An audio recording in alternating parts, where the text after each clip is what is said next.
What if the future of computing wasn't coming from Silicon Valley, but from a quiet Japanese lab with a plan so ambitious it makes today's supercomputers look like antiques? Fujitsu isn't just building a quantum computer, it's building the quantum computer. With a roadmap toward 10,000 superconducting qubits, Japan's tech titan is aiming not for incremental progress, but for a total rewrite of what machines can do. And the secret weapon? A radically new architecture that could outmaneuver every quantum rival chasing the same dream. How Fujitsu plans to build a 10,000 qubit quantum machine. Fujitsu isn't just chasing quantum computing greatness, it's engineering a moonshot with surgical precision. The company's goal of building a 10,000 qubit superconducting quantum computer isn't about flashy headlines. It's a calculated mission backed by Japan's top minds, government funding, and decades of semiconductor expertise. Central to this ambition is the star architecture, an innovative design that sidesteps the wiring nightmare plaguing most large-scale quantum systems. Instead of cramming qubits onto a flat chip like rivals do, Fujitsu's building up, layering connections in 3D to maintain coherence and reduce noise. It's quantum at skyscraper scale, because two-dimensional just isn't enough anymore.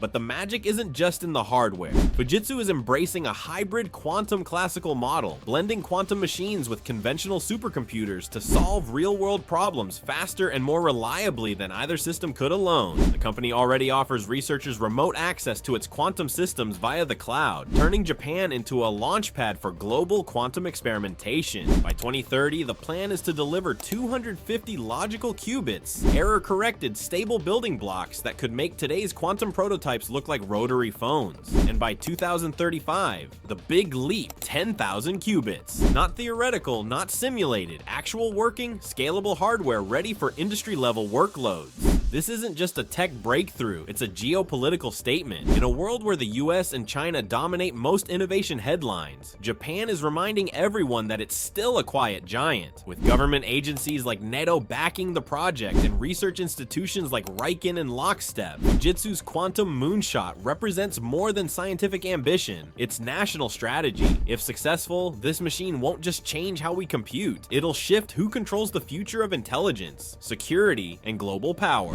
Why Japan is betting big on quantum, and what it wants to win. Japan isn't betting on quantum computing because it wants to catch up, it's betting because it wants to leap ahead. In a global race increasingly dominated by US tech giants and Chinese state-backed labs, Japan sees quantum not just as the next computing paradigm, but as a chance to rewrite its role in the digital power structure. After years of being a quiet force in semiconductors and precision engineering, the country is positioning quantum as its high-tech comeback. Through programs like NITO and QLEAP, Japan is pouring funding into quantum research, not just to build machines, but to build independence. In a world of supply chain shocks and algorithmic arms races, owning your own quantum infrastructure isn't a luxury, it's a necessity. But this isn't just about scientific prestige. Japan's goals are brutally pragmatic. It wants to dominate industries that depend on next-level computation, pharmaceuticals, finance, material science, and AI. A working 10,000 qubit system could simulate molecules faster than any lab, optimize trillions of financial positions in seconds, and power machine learning models that today's GPUs can't touch. If Japan can crack that first, before IBM hits fault tolerance, before China hits scale, it won't just have a faster computer, it'll have the ultimate leverage over the industry shaping tomorrow. At its core, Japan's quantum bet is also a cultural one. This is a nation that excels in long-game strategy, quiet innovation, and precise execution, exactly the traits quantum demands. While others shout about supremacy, Japan is building it in silence. If the bet pays off, Fujitsu's quantum machine won't just be the most powerful in the world. It'll be a symbol that the next era of tech leadership might come not from Silicon Valley or Shenzhen, but from a Tokyo lab where ambition is measured in qubits, not tweets. The 1,000 qubit milestone? Why it's a bigger deal than you think. The road to quantum supremacy isn't paved in massive leaps. It's built on deceptively small numbers that mean everything. Hitting 1,000 physical scale qubits might sound like a modest milestone, especially when headlines scream about 10,000 or more. But in quantum computing, quantity doesn't equal capability unless you can control it. This isn't just a bigger processor, it's the threshold where we stop playing with quantum theory and start using it to solve real-world problems. Crossing 1,000 means we're entering the error correction era, the point where noise becomes manageable, algorithms become reliable, and the machine starts acting more like a tool than a science experiment. For Fujitsu, hitting 1,000 is more than a flex, it's a strategy. This is where hybrid systems start to shine, where quantum and classical processors team up to attack problems that were previously off-limits: climate modeling, new drug discovery, uncrackable encryption. With 1,000 qubits functioning coherently, the company isn't just building a computer, it's building an engine for industry-level disruption. And it puts Japan in a unique position, able to offer real performance to global enterprises while the rest of the world is still caught up in theoretical projections. The hype often surrounds big round numbers like 10,000 or even a million, but 1,000 is where quantum gets teeth. It's the inflection point between promise and payoff.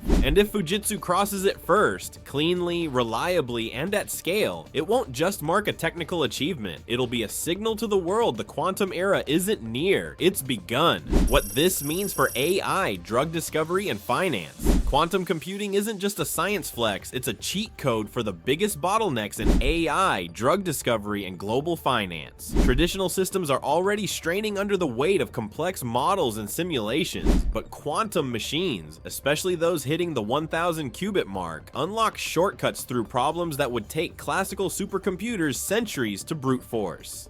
Imagine training AI models with exponentially faster optimization, mapping protein folding in hours instead of years, or pricing trillions in financial instruments with real-time risk recalibration. This isn't about doing what we already do faster, it's about doing what we literally couldn't do before. In drug discovery, for instance, quantum systems can simulate molecules and atomic interactions with unparalleled accuracy. That means faster vaccine development, smarter cancer treatments, and targeted therapies based on quantum-informed modeling of the human body. The pharma industry spends billions guessing what will work. Quantum promises to replace that guesswork with precision. And in finance, the implications are just as dramatic. Portfolio optimization, fraud detection, and high-frequency trading could all become quantum-enhanced, giving early adopters an unfair edge in markets that run on milliseconds and margins. For AI, the connection is even deeper. Quantum algorithms can supercharge machine learning by accelerating training, improving accuracy, and crunching massive datasets beyond the reach of today's silicon. The fusion of AI and quantum isn't some futuristic sci-fi crossover, it's the next arms race. And with Fujitsu aiming to scale qubits fast, Japan might not just lead in quantum, it could set the pace for how AI evolves across every industry that matters. Can the world handle a 10,000 qubit computer? The ethical and security questions. A 10,000 qubit quantum computer isn't just a technological milestone, it's a seismic shift in power, trust, and control. At that scale, these machines could break today's encryption, simulate the most complex systems on Earth, and run optimization problems that rewire how entire economies function. But with that kind of capability comes the unsettling question: who gets to use it and who gets left behind? In the wrong hands, quantum computing isn't just disruptive, it's destabilizing. From surveillance states to black market finance, a machine of this power could tilt the balance of global systems overnight.